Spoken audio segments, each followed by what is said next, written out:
very, very much for taking the time. Next question. Is there any OFA or other central organization that is marshaling volunteers on this issue? So that's going to be another one of those things we want people to walk away with. Where can you go? Where can you volunteer to work on moving this forward? Because again, this is something where it's going to take all of us.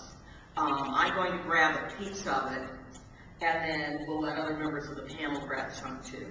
So we know that OFA, because now Brandon is here, Dr. Flowers gave you PNHP, Physicians for a National Health Plan. There are a number of them listed on some of the literature if you picked up any of the things that we printed. Yes? That was my question, and what I didn't quite get to was, I volunteered for Obama, and OFA is the remnants to reconstitute the Obama campaign. And one of the reasons it was such a great experience, and I think one of the reasons we won, is because it was so organized, and there were so many people. I think what I'm worried about, especially for something like the single payer idea, which apparently has broad support out here, but we're not getting that message to the people in power. What I'm worried about is that if we each go off into our little corners, it becomes a disparate effort. And rather than having a unified central place to say, here's what everybody in Virginia is saying. And one of the other great things about the Obama thing was they kept all these statistics going. So you always do, you got your fingers on the pulse. So my question was sort of, is there anybody who's devoted to doing that from OFA? I mean, there's the site out there, but, and there's all the stories, but... Yeah, so we are new on the ground in Virginia, and one of the first things that we're going to be doing is a listening tour to sort of gather folks back together into that organization and hear how we can customize that organization to fit Virginia. And I get what you're saying. I promise I'm getting to, I think, the crux of your question. Well, it doesn't sound like we have, if Congressman Scott was talking about, we got to get something happening in 2 or 3 months. I don't think we have time to sit around and listen and get more stories, do we?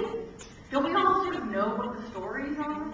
I think that's right. So, yeah, sort of when I was speaking before, right, I was talking about the urgency of organizing right away. So I think we do both of those things on parallel tracks rather immediately.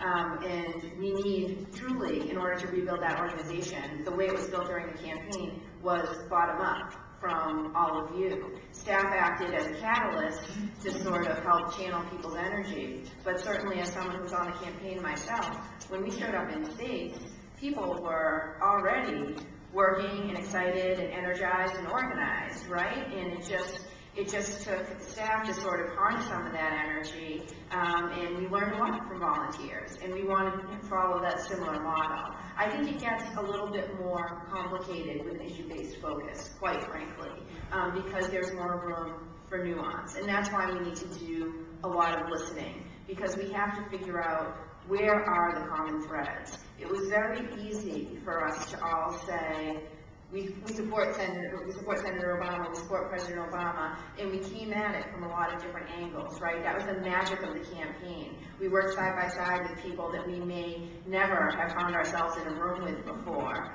and we forged friendships across all sorts of lines in the process of that work.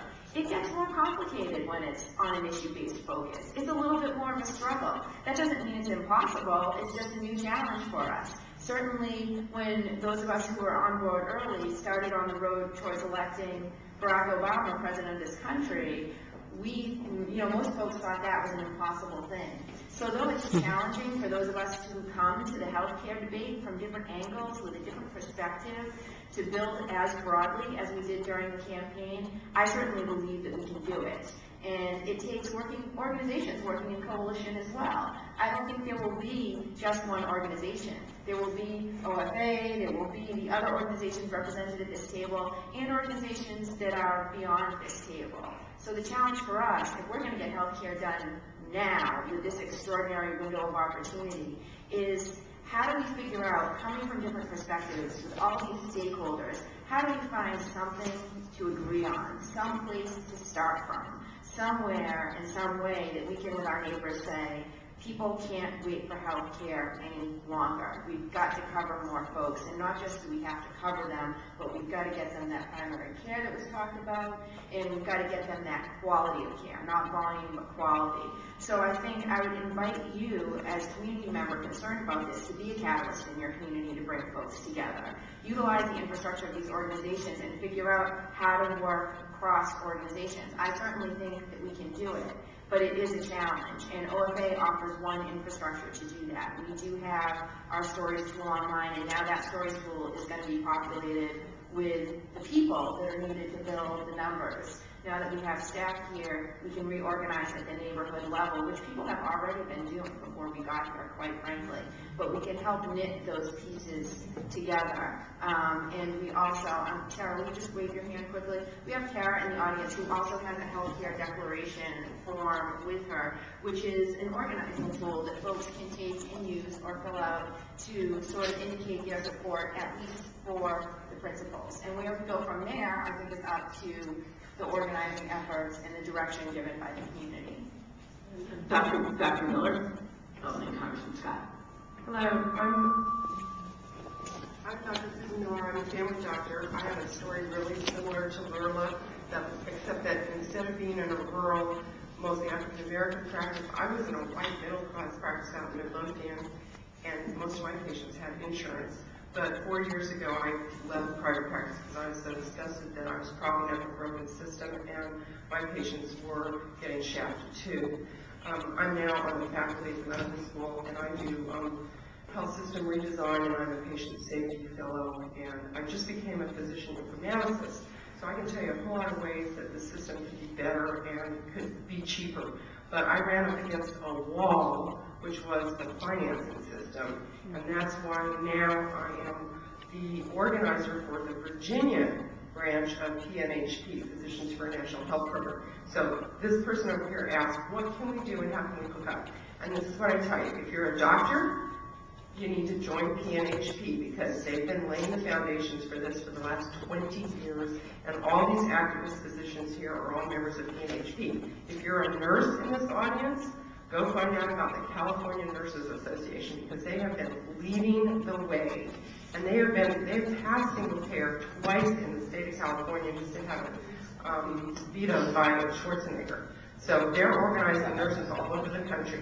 If you're a patient, go to Healthcare Now, and don't be fooled by Healthcare for America Now. Go to Healthcare Now. They are the single payer option, and they are the ones organizing the rally. If you can show up in D.C. on July 30th for the Healthcare Now rally for the single payer first day of Medicare, that would be fabulous. We need 1 million people to show up on the wall. If you have other interests, like, if you're a small business person, there's now the Leadership Coalition, which is getting together all of the single-payer people. So the Leadership Conference for Guaranteed Health Care is the national organization, and in Virginia, there's the Leadership Coalition for Guaranteed Health Care, which is the state organizations. And so there's lots of unions that have signed on, and there are other businesses. So you can find a niche, and we can all work on this together. And I think it's important